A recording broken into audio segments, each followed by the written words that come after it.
Hi, dear friends. Welcome to the second episode in the special series that I'm doing on how we have made unhappiness a habit.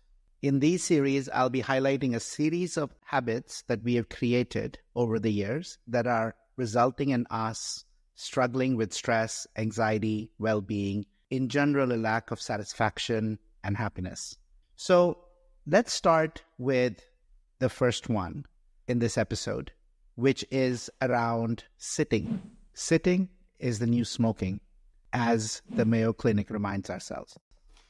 You know, as early humans, we were always on the move, hunting, gathering, farming, or simply walking long distances. Even all the way till the 20th century, with Industrial Revolution, there were still most of the jobs were pretty physical, required us to move, whether it was farming, amongst others. But in particular, if you look at how our world has changed and how technology has changed our lives, quite dramatic shifts in our movement every day. We've gone from times where we, on average, only sat down 3 hours a day, other than when we were sleeping, to now where an average American would sit for 6.5 to 8 hours daily. Think about that. 8 hours daily. Now, if you're like any of my former consultant friends, right? I spent a lot of time in consulting, as some of you who've been listening to this podcast now. That number is actually much higher because, we work long hours, sometimes 8, 10, 12, all of that was sitting. But it wasn't just that. Think about all the time we spend flying from our homes to our offices, sitting in taxis, commuting from hotels to client sites and back, going out to celebrate in team dinners. That number is much, much higher. It might even be 12, 16 hours that we are actually spending sitting. And a big chunk of that actually is every week. Even in my case, I used to spend close to 16 hours just on planes. Now think about what that is like. You're literally sitting on a chair. If you're in economy, straight up, it's almost like sitting in a straitjacket constrained. Our bodies aren't designed for that. And I know personally I paid a huge price. And I had a story. I'm just not that flexible. In fact, to tell you the truth, in my 40s, my flexibility, my ability to touch my toes, turn around, was worse than my mother, who was in her 70s. So that's the toll we pay on our physical bodies. That was just on flexibility. Now, we know from the research why sitting is actually so bad for us, how we have made ourselves into, we are creating our core source of so many of our ailments we suffer from. There are several health risks we know of. We get high blood pressure, unhealthy cholesterol levels, which then result in heart disease, higher insulin levels, which result in diabetes. We know that those who don't move suffer from higher depression and anxiety. In fact, the reason the Mayo Clinic calls sitting the new smoking is because those who sit for 8 hours or more have almost the same level of risk as obesity or smoking. Now imagine if you are also overweight and sleeping less. Think about the effects of what we are doing. We're spending all our time working, hustling for wealth or worth or meaning, but we are paying a huge price that's going to come back in our later years in form of all these chronic ailments that we're going to suffer with. To tell you how fast, and how extreme the effects of sitting are on our body, we know that our metabolism, even with 20 minutes of sitting, slows down. Our bodies know that we are in this slower metabolism, relaxed state. So our metabolic rates drop by 10, 12% within 20 minutes of sitting. Our ability of the body, as a result, to break down fat goes down. It's a really big issue in our lives today. Now, we know also on the contrary, so we know we've studied ill effects of sitting, but we also know, both from academic research as well as research, which I would call more pop culture research done in recent years, around the effects from those who do move. So the first one is the research that was actually done at Cambridge that shows that those who move are more happier. They tend to be happier. I also would be remiss to explain the research done as part of the Blue Zones. If you haven't seen this documentary on Netflix, I would watch it. It just came out. There was an original book by Dan Buettner that he published way earlier. For those who don't know what the Blue Zones are these areas in the world where people live significantly longer. There are places like Okinawa in Japan, Sardinia in Italy, the Nicoya region in Costa Rica, Icaria in Greece, and Loma Linda right here in California. And when Dan studied the habits of these people, it wasn't that they exercised more, but they just moved more as part of their day-to-day life. They had a lot of continuous moderate intensity exercises. You know, the places they lived with tended to be hillier in some cases. They walked a lot up and down mountains, up and down streets. They did a lot of labor-intensive things. You know, they farmed, they gardened. So even saw women in their late 70s and 80s, you know, sitting down, squatting to take things out of the ground. I can tell you I'm 50 and I have a hard time squatting. Definitely not for that long periods. Because, you know, that's the price we've paid. That's the price we've paid from our years of sedentary life and sitting that I'm now keenly aware that I wasn't aware in my 20s and 30s and 40s. In fact, you know, what was also surprising for me was this research that was done at a medical institute that showed that if you sit for long periods of time, and they were looking at those people who work out versus don't work out, moderating exercise in the mornings. And what they found was when we compared those who sat and did moderate exercise versus those who moved and did moderate exercise, sitting was negating the effects of exercise. So if we think just because we work out 30, 45 minutes in the morning, 3-4 times a day, 3-4 times a week, it's going to offset the effects of sitting. It's not going to. So how do we actually overcome this? How do we, recognizing this, shift our day-to-day habits in order to introduce more movement? Now, every one of you is familiar at this point. I don't really come across people who don't know the dictate or the actual rule of thumb that says walk 10,000 steps or more. But how do you incorporate that in your day-to-day life? Even though people know it, people don't practice it. And that's kind of a core part of our mission at Happiness Squad. And my mission is helping more people go from knowing to doing, and in helping them do that myself. There are many days I might only get 5,000, 6,000 steps, but those days are becoming smaller and smaller, and more of my days have a higher number of steps. And if I don't get higher number of steps, at least more time that I spend standing rather than sitting. So here are 5 things that I would recommend. Number 1, implement standing breaks. As I mentioned, even after 20 minutes of sitting, the effects of sitting in terms of lower metabolism start to show up. So stand every 30 minutes if you can. Every hour and a half to 2 hours, take a short break, go out for a walk. In fact, you can combine a really powerful effect of a walk in terms of your insulin resistance and your ability of the body to digest glucose, which is after your lunch, go for a 10 to 15 minute walk. There was a 2023 study by Columbia that showed that if you engaged in a light activity, even for just 5 minutes, you almost had a 60% reduction in blood sugar spikes after a meal. So that's a really big deal. I think even 10, 15 minutes, forget about the fact that you're actually combining 2 other things with that, which is 1, if you're going out for a walk, you're taking the benefit of sunlight. And second, if you so happen to walk out and you have some trees or a park or nature around where you work, you're combining the benefits of nature, which I'll talk about shortly. 3, invest in a standing desk. You know, I have one that can stand up, that I can just raise up and down. Many offices are investing in it. If you don't have an office that invests in a standing desk, you can literally buy something for $250 on Amazon, which is a little stand that you can raise up and down. So there is no reason why we can't incorporate more standing. 4th, if possible, make some of your meetings into walking meetings, moving meetings. Take your team out.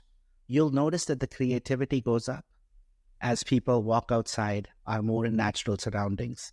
Walking and talking. My son always, imitates me. Most of my calls are done walking and pacing up and down. So just walk around. We spend so much of our times on phones. Every time you get a phone call, remind yourself to stand up and take the call walking up. Also, looking at, rather than solving for convenience, which we all have gotten used to. You see, our brains and our bodies, we want to do the minimum effort because we have so much going on. Go for a little bit more effort. So for example, maybe a couple of days a week, bike or take the bus to work. Or if you are taking your car, park a little bit further.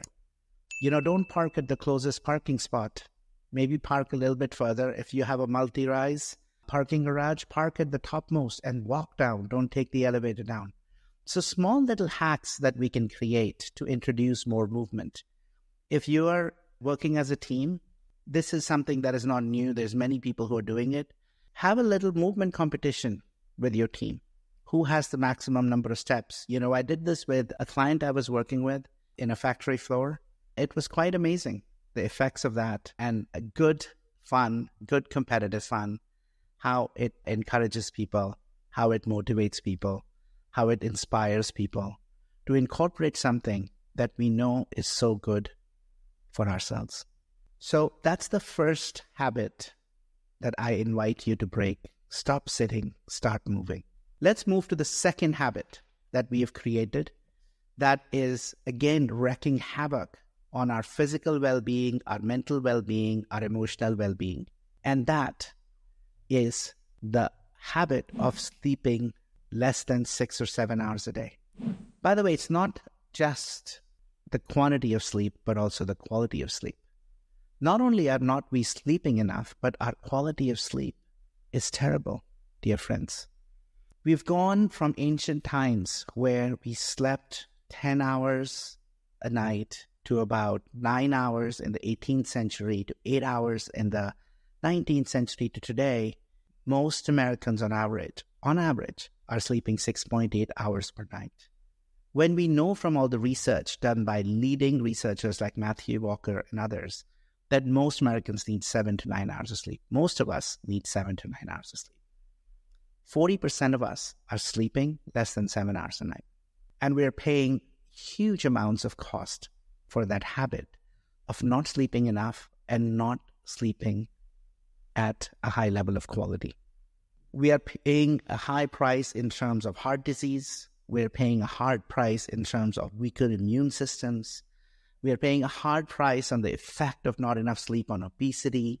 In fact, just after 4 days of 6 hours or less of sleep, 4 days of 6 hours or less of sleep, to all my consulting friends or accounting friends or those who work in investment banking or these high intensity roles, after 4 days of 6 hours or less of sleep, our insulin levels rise and we start craving food with high glucose and high fat.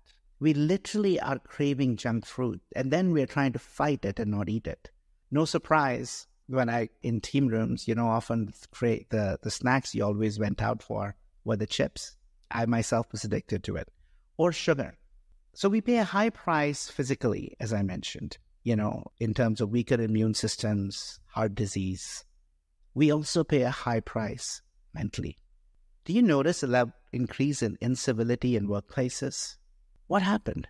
Can it be linked to the fact that people are sleeping less and less? When we sleep less, we tend to be more irritable. We tend to be more anxious. We tend to be more stressed.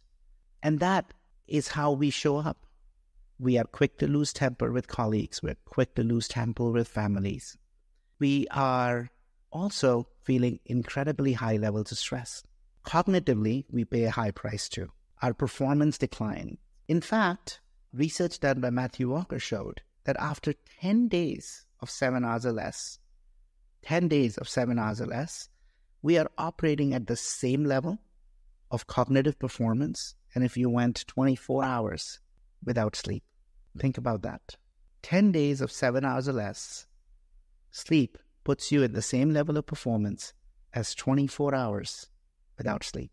But because the decline is gradual, we just don't notice it. I experienced it firsthand in many teams in my earlier years where we worked long hours late in the night. Now, most of our clients were paying for our ability to think, not our ability to move mountains with our bodies.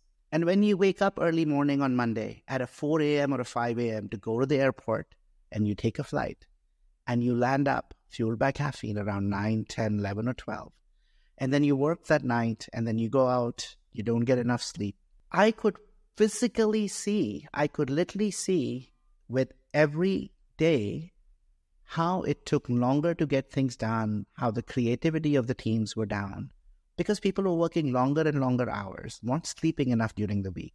But more importantly, because of late night caffeines and fueling up with lattes or triple shot espressos at 4 p.m. because I'm going to have to work till 12, we're literally taking away from our ability to think creatively.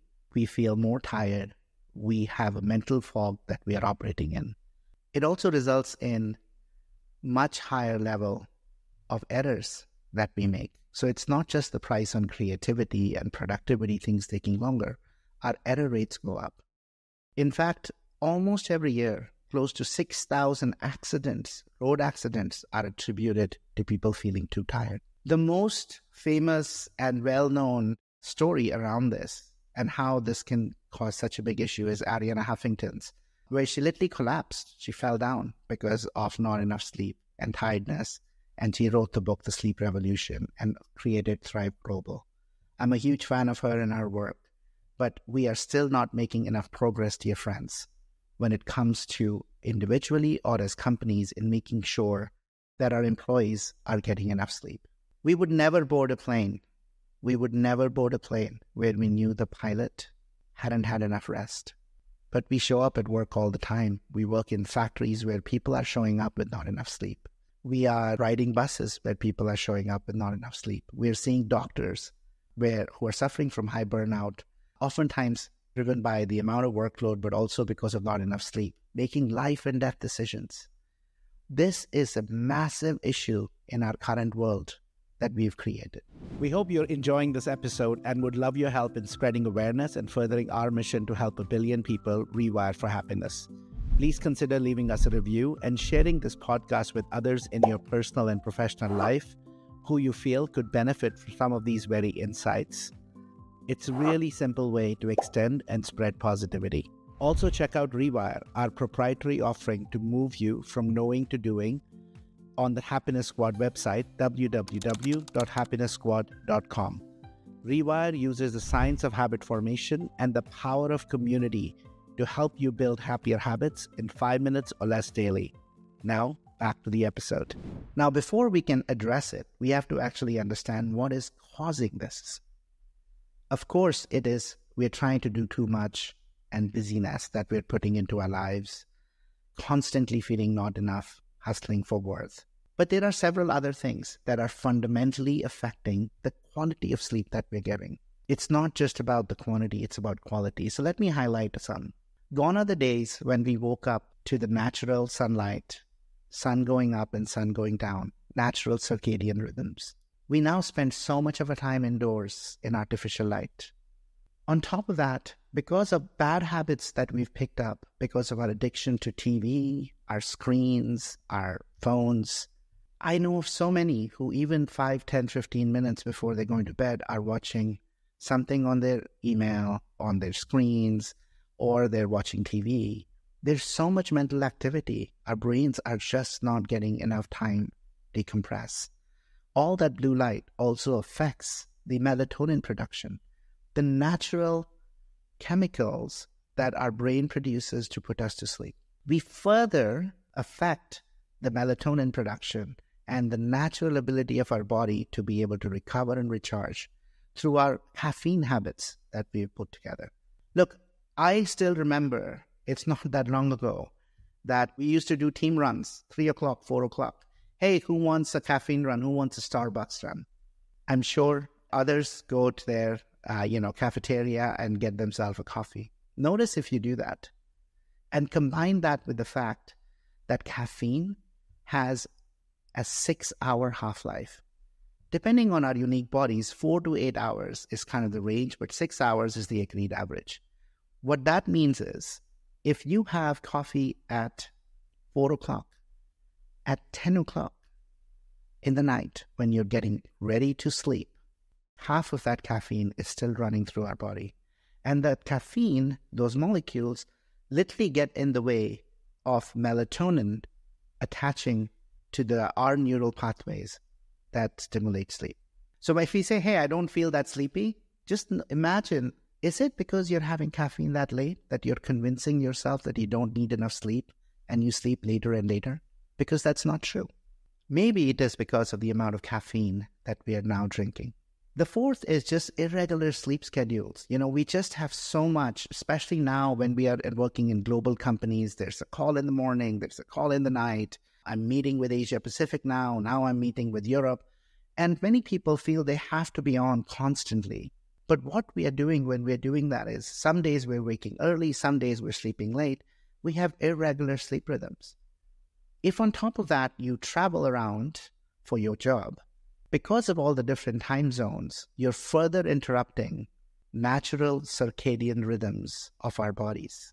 I have to tell you this. For the longest time, I convinced myself and everybody else that I didn't have a time zone. You see, I could always fall asleep, whether when I went from Colorado in mountain time to East Coast, and then the same week went from East Coast to the West Coast, and then I came back. Oh yeah, I can sleep anytime. I don't have a time zone. In COVID, when we stopped, and I spent more time in one zone, after 6 to 9 months, as I took my first flight, oh yeah, I have a circadian rhythm. I had just convinced myself, because when I went to sleep, I fell asleep out of exhaustion, or because we were out and we had a dinner and we had alcohol.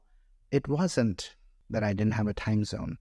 It wasn't that I was not, right, time zones didn't apply to me. It was that my body literally didn't know where I was. And when I was sleeping, yes, I was falling asleep, but I also remember so vividly that when I wake up, I never woke up fresh. So if you wake up and you don't wake up fresh, or if you need an alarm clock to wake up versus naturally wake up, look at your sleep. Look at what's getting in the way of your sleep. So those 4 things, light, artificial light, blue light from screens, caffeine, irregular sleep schedules, travel, all of those are some things that we've just integrated into our lives today. It doesn't have to be that way, dear friends. So here are 5 recommendations I would offer to improve your sleep quality and quantity. Number 1, try as much as possible to stick to a sleep schedule.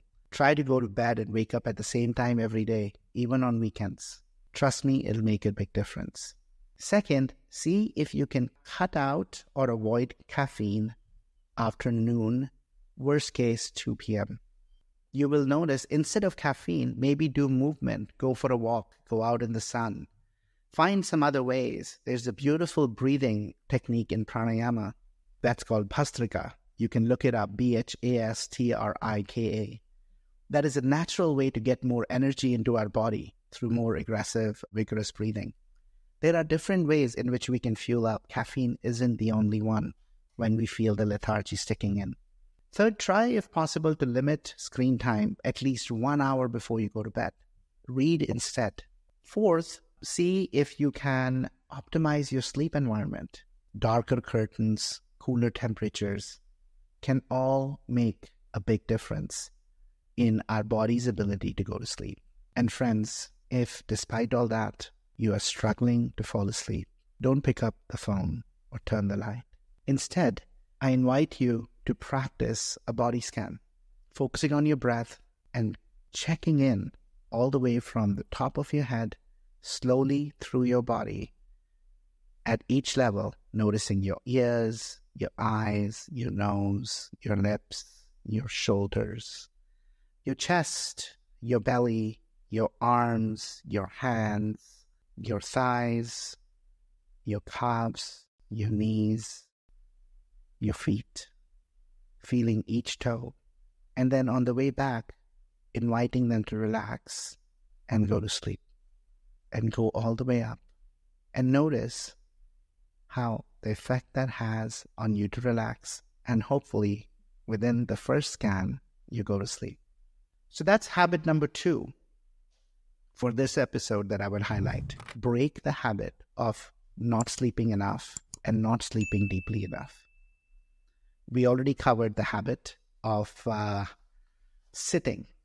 So here's the last one, friends, which is our disconnection from nature. We've made a habit of spending so much time inside versus spending time outside. And again, we're paying a huge price for it. Today, we spend more than 90% of our times indoors, often in front of screens for 10 plus hours a day. Think about how contrasting that is, even from 100 years ago. Forget about 200, 300, or 500 years ago. How contrasting that is. On top of that, in cities where we are living, which are getting more and more crowded, we are getting rid of natural spaces around us. We're literally beating nature out of our environment and paying a huge price for it. We're paying the price in forms of increased stress and anxiety, higher levels of depression and irritability. In fact, we have this artificial hum if you're living in some of the big cities like New York or Chicago or LA, London. The cities have a hum. I feel it every time now I actually go and land in one of these cities. And that vibration, that energy, that artificial energy in which we are living is in such a sharp contrast to the natural rhythms of nature. Natural rhythms that are proven to increase happiness, lower our levels of stress.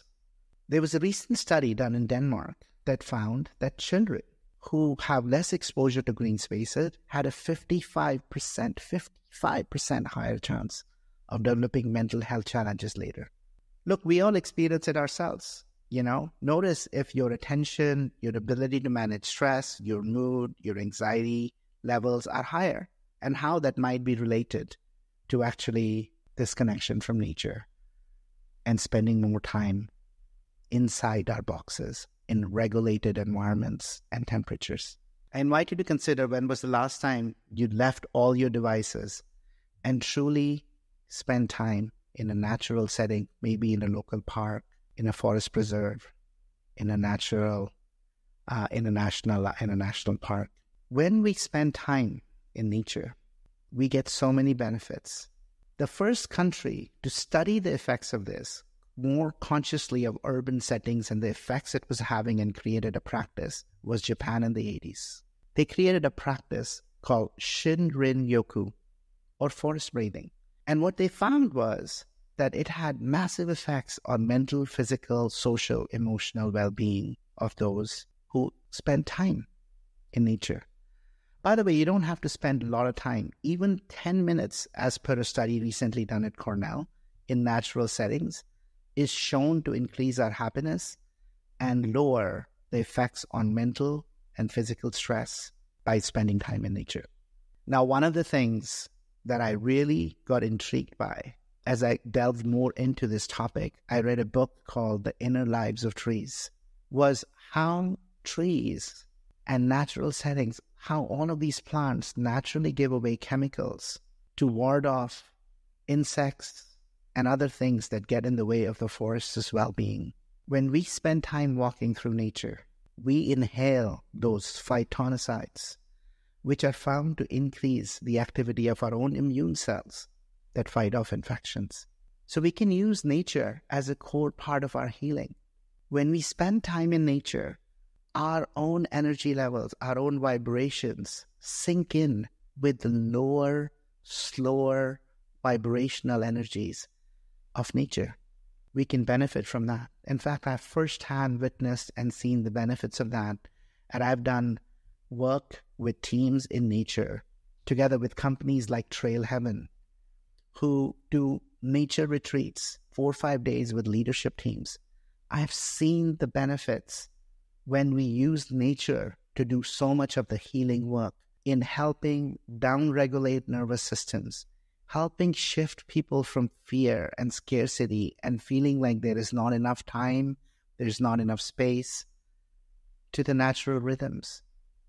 If you go spend time in nature and just really tune, you start to notice that these trees, these mountains, these streams, the grass, they've been around forever. We are reminded of the timeless nature of everything around us and how small our lives are in terms of the time we occupy. So if you look at how disconnected we have become, my invitation is to re-engage and connect deeper. So how do we do that? How do we do that if we are in urban cities? How do we do that if we have busy lives? It's we can start to take so many tiny steps. And I'm a big believer of tiny, small steps that we can start to take into our lives. Not massive, big changes. I'm not inviting you to leave your jobs and go to a hut or move away from big cities to more natural settings. I know that's not practical for so many of us. But here are some ways that you can start, no matter where you are, no matter what setting you work in. One is, let's start to include small little breaks in our day, 10 minutes at a time. Step outside, be in the sunlight. If your office facility has a park around, that's great. There are always parks in big cities we can access. But even if you can't do that, get nature inside. Invest in getting a small green plant. Put it next to your home office or at your desk. That itself will have a massive benefit for you. Second, invest in activities together, both with your team or with your family, that include nature. It might be gardening. It might be every weekend going on a hike like we do as a family, or even simply sitting in the park, disconnected from technology. You can be a huge advocate for promoting green spaces in your local communities. You can be a huge advocate for bringing in more plants into your office environments, which are increasingly becoming sterile. Be that voice of change. Friends, the science is there. And then finally, see if you can spend time, at least once a quarter, really surrounding yourself, escaping away, exploring the beautiful national parks or regional parks that are around. Go spend some meaningful time in nature with your family, and use that moment, that opportunity to disconnect from devices, to connect more deeply with each other and connect more deeply with this beautiful energy and space that's all around us. So 3 tips, dear friends, 3 benefits for you from 3 habits that we talked about in this particular episode of how we have made unhappiness a habit and how we can make truly happiness our competitive edge by breaking those habits and building new ones. Move more rather than sit more. Spend more time outside in nature rather than spend time indoors. And increase your quality of sleep, both the quantity and quality, to 7 to 9 hours, versus feeling that we don't need to sleep as much. If you do these 3 things, you will start to notice a meaningful shift in your levels of stress, anxiety, dissatisfaction, and instead you will start to feel happier, healthier, and feel a deeper connection to those around you. Take care and have a great day. That wraps up another episode of the Happiness Squad podcast. We hope you found the insights actionable to enhance your journey towards happiness and fill your life with more joy, health, love, and meaning. Please consider leaving us a review and share the podcast with anyone in your professional or personal life who you feel will benefit from some of these very insights. It's a really simple way to extend support and spread positivity. Take care, and remember, happiness is a choice that's available to you moment to moment in the here and now. Take care and see you next week.